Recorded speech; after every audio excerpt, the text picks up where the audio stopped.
Hello and welcome back, Mike McDonough, the broker owner of McDonough Insurance Services. Thank you for joining us again. Good morning, Kay. It's great to be here. Thank you. And it's easy to have Mike as a repeat guest because he is actually the author of the book, The Employer's Guide to Workers' Compensation, and he has 70 tips in that book to help an employer reduce their costs related to workers' compensation. How many years have you been working in workers' comp, Mike? A little over 30 years. And about 20 some years working in self-insurance, right? That's correct, yes. And that's what we're talking about today. Today, we're going to talk about the major differences between being in a self-insured group or being in a traditional insurance company for workers' comp. And one of the biggest ones is the way in which we expect the member to communicate with the insurance company. So, for example, in a traditional carrier, a member might not communicate certain things that they would in a self-insured group. Talk to us a little bit about this in the example that you just told me about. Well, this is a great topic, Kaya. And, unfortunately, employers in California or any state that are large enough to have an experience modification, it really causes employers to walk on eggshells. And what I mean by that is when an injury occurs, they're looking for every way not to report it because they know, in their mind, it's a myth and so forth. But there's also some truth to it that, if they, report a claim, that it's automatically going to drive their rates up. So they are afraid to report it to their carrier. Where self-insurance, it's a bit different because we don't have an experience modification, and the employers, we want them to report every injury because it helps us help them lower their cost. So it's a flip of, versus not reporting versus reporting. So it really takes a while for an employer to get into that and buy into that new process. But once they understand it, it works great. And you literally had an example of this where you had a client who wanted to go pay cash so that they wouldn't have to report to their insurance company. Tell us that example that you just had. I got an email this morning, client, and it says operations person, and she sends, "Hey, we have an employee that's injured. Can we just pay it first aid, send him to the clinic and pay cash?" And I said, well, before you do that, let's take a look and see what the injury is and see what the doctor says. I said, most important thing is get your employee checked out and we'll worry about the finances later. Right. And we do something called near miss reports. So we actually want our members to tell us everything because the chances are there's more that we can do at the beginning of a claim to keep it from getting litigated and to take care of that injured worker. Whereas if the employer kind of pushes it under the rug and hides it, the injury can get worse. It can become litigated. The employee can get scared, and then no one's communicating with them. So then they go hire a lawyer. What else? Well, you're onto a good point there. And the lack of reporting is what's driving the cost up. And so the employers aren't doctors. And so it's just really best that, they turn it over to their team. And so the self-insurance group, we look at claims completely different. We're looking at, okay, how do we take care of this injured worker? And then, we incorporate all the people that we need and resources to help mitigate that loss. Where, the employer with the traditional carriers is wondering, should I even report this? Who do I call? And so the delay in communication is where the employer in the traditional market is going to experience higher rates because of that. And it's really unfortunate because ultimately, the reason that we have workers' comp is to take good care of the injured worker. While it's true there is fraud, and when there is fraud, we look at it and we address it, and we have private investigators and we fight it. But ultimately, there's a because of this conflict that has been created with the traditional carriers, there's some employers that are forgetting that part of it. And ultimately, when an injured worker is truly injured, they need to be cared for, and they need to be cared for quickly and communicated with quickly. And let's talk to me a little bit about that, what you've seen with your clients in terms of this idea of that it really is about the injured worker. It's all about the injured worker. That's why it's called workers' comp. It's about the worker. So the quality of care. And so with self-insurance, because the number of claims doesn't affect you, or reporting every claim doesn't necessarily affect you, it encourages immediate reporting. So we see a better result as far as employers putting in their handbook and making that part of the job description. Hey, if you get injured on the job, you need to report to your supervisor right away so we can let the self-insured group know right away. So we get the team, whether it's a first aid or it's a medical or indemnity, we're getting the whole team involved, and there's no, any repercussions to an employer for doing that. Where a self-insured, or the standard market, the employer is going to be hesitant. And what happens is when you're hesitant, that delays treatment. And so maybe they don't want to send them to the doctor, or, okay, we got the doctor here, but now they want to do physical therapy. And so what happens is the employer starts putting out money, right?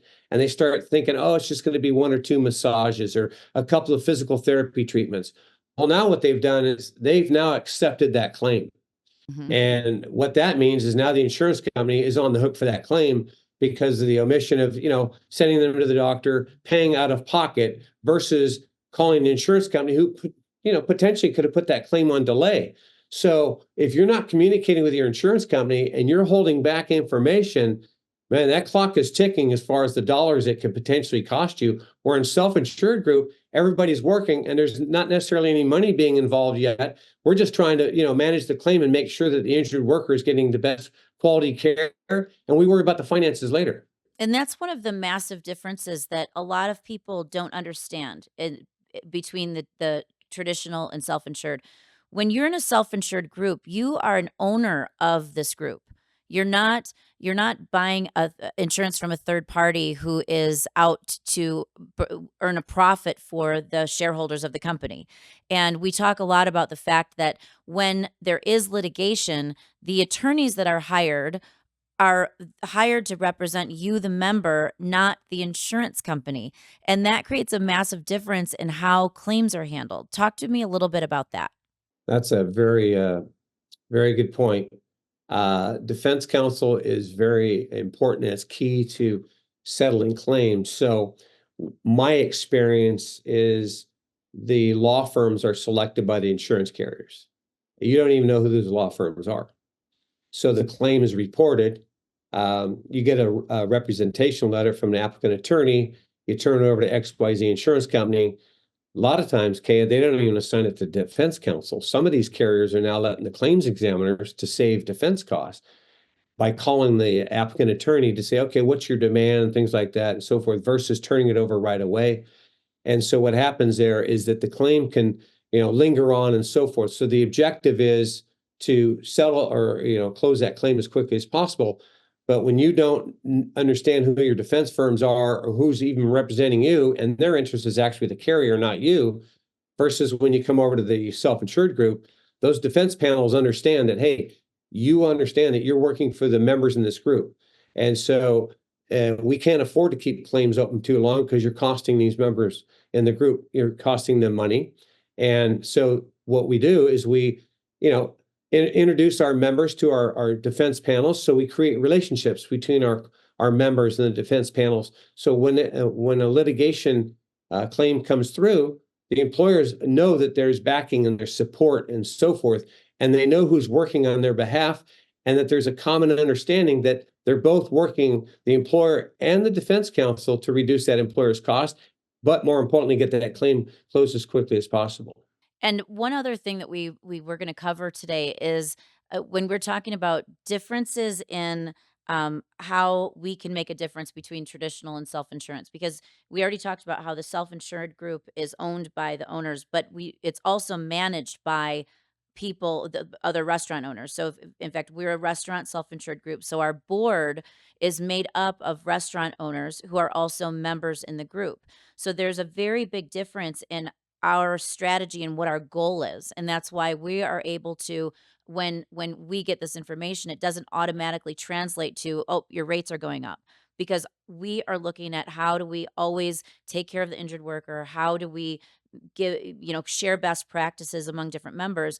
And one of the biggest things that you talk to me about quite often is the employee handbook, and that's one of the most important ways that an employer can really have an impact on their entire workers comp program. Talk to us a little bit about that.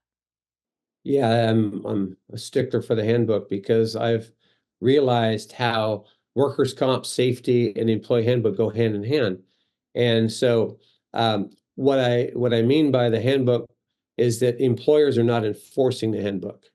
And so, if they see somebody working in an unsafe manner, you have general managers, managers looking the other way instead of stopping that employee and possibly looking at correcting it. And if it's, a pretty serious, you know, um, safety risk, that they're written up for that. And because the more employers that keep toxic employees around, it affects morale, it increases the cost, it affects the employers where they don't really like a general manager who's treating employees unfairly. So you have people calling in sick more often, they're using their benefits more. Bad employees that should have been terminated 5 years ago are still on the books, should have been terminated. All these things are contributing to workers' comp claims and post-termination claims, retaliation, and it's really driving up the cost. So our clients, we recommend, and we have all their handbooks reviewed by our HR, and we go through the handbook to see what their disciplinary program is. Do they have a substance abuse, protocol in their handbook? Do they have a pre-employment or post-accident drug testing?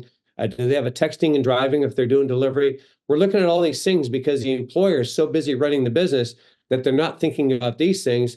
Or if they're wearing too many hats, then what happens is, they're going to run into trouble. So you could have a double claim where you have a labor claim for wrongful termination as well as a post-termination claim.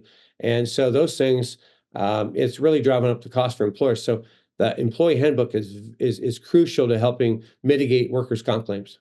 And obviously, I look at things through the lens of a lawyer. And there are so many times that if the employer just had the employee handbook, if they had just followed the employee handbook, it would have saved them from so much liability down the road, including PAGA lawsuits, including wage and hour lawsuits. There's so many different lawsuits that happen, wrongful termination, because either they didn't have the employee handbook updated, they didn't have the employees sign it, they weren't enforcing it. So, on a very practical level, this employee handbook is a very important tool and really insurance policy to protect the employer from a lot of other costs. Oh, 100%. And the value of keeping the wrong employee versus terminating them right away. I mean, terminate right away, but I mean, if somebody's been around for a while and they've had some disciplinary issues, why are you keeping them around? Because ultimately, by keeping them, yeah, they may know your business and maybe they know it better than a lot of other people, and you keep them around for that sake. But if you look at the cost of the potential cost of what it could cost you, like seven figures, if you really look at the numbers, it doesn't make sense to keep that employee any longer. Right, right. Well, Mike, that's all the time we have today. Thank you so much for joining us again. And I'm sure I'll have you back again because there's so many things that we have to talk about. But thank you for joining me today. Thank you, Kay. It's always great seeing you. Thank you so much.